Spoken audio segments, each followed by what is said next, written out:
plot points from Avengers the Kang Dynasty will still carry over into Avengers Doomsday, but obviously they got to be changed. Well, in this video, we're going to talk about how they're going to take some of these plot elements that were in motion before, and how they're aiming to deal with them and sort of give us some resolutions while also doing their own thing. So let's talk about what we're hearing about this task of taking on what was the Kang Dynasty and shifting it around to Doomsday.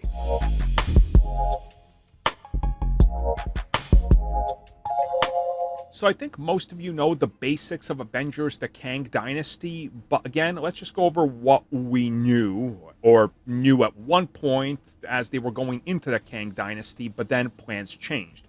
And originally, the idea was to follow up on the ending of what happens in Ant-Man and the Wasp: Quantumania, and of course the Council of Kangs. Now, that idea is still in play, but it's not really going to go the same way, obviously, because Kang is not the main focus going forward. It's shifted to Doctor Doom. So at one point, the idea was to let us know that Kang variants have been running rampant across the multiverse. And since every multiverse has a permutation of Kang, that all the Kangs were working together to literally become like a god in every universe and defeat the Avengers and ultimately be the supreme leader of their multiverse. Now, what happens is apparently that Kangs were getting out of hand.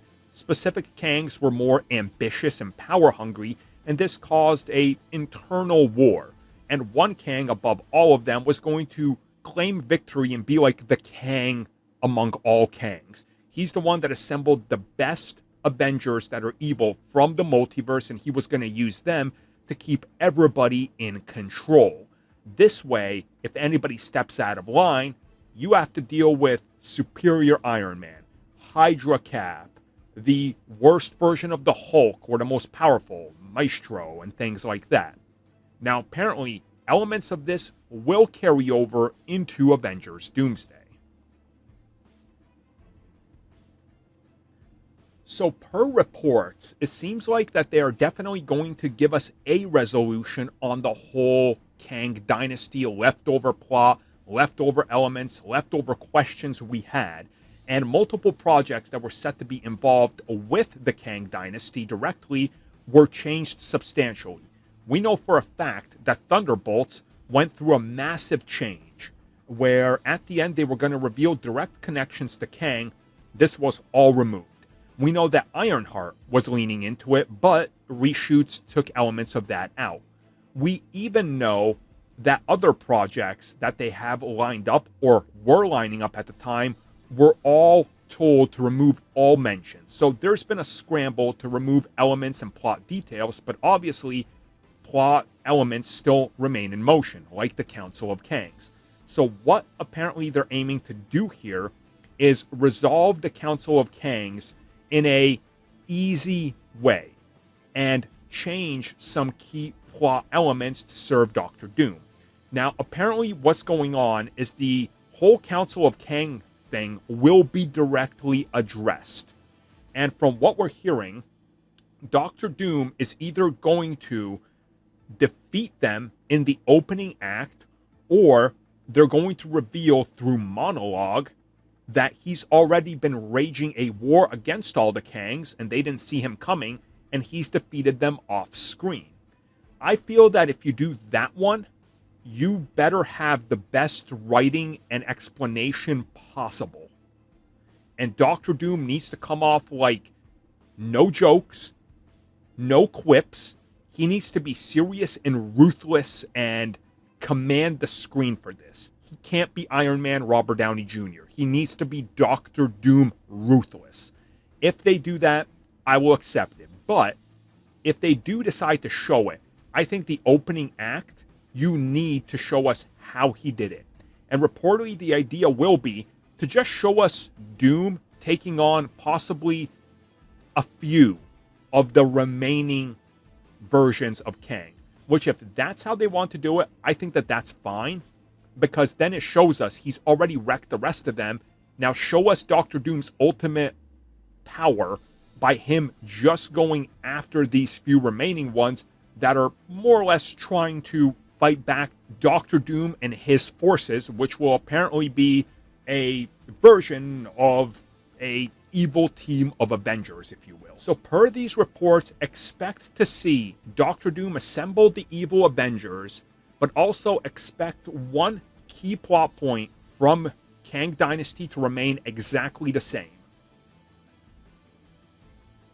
Okay, so according to the reports, expect Doctor Doom to pretty much pick up the exact plot that Kang had. And instead of Kang assembling his own team of evil Avengers, which I talked about, apparently Doctor Doom has done this. And they're going to more or less explain that Kang didn't do that. As we already saw, Kang in the MCU, especially the Conqueror, was obsessed with killing all of them. So Kangs were going out there and killing all the Avengers, while Doom saw what they were doing and said, you know what? Instead of killing them, why not use them to my benefit? Go tell them this guy is coming, and then make them work with me. And he only went after the ones in the multiverse that were already treading towards the evil side. Hydra, Captain America, a superior Iron Man, a Sorcerer Supreme who's already evil, a version of Black Widow who's more or less a Madam Hydra permutation. Essentially, he went out there before Kang could stop all of them, built a team, and what we're going to see is Doom and his evil Avengers stop Kang in his tracks because Kang was so focused on kill all the Avengers that he didn't think somebody else could rise in the shadows and stop him. This again makes sense. This would be exactly how I would do it. Now again, the reports here aren't fully fleshed out, so I'm adding in a little bit context because, you know, characters and roles, but I think that that's sort of how you have to do it if you're going to pick up the plot from where we last saw it, you know? You can't just drop the Kang Dynasty thing. You can't just drop what happens in Quantumania, especially with those characters returning.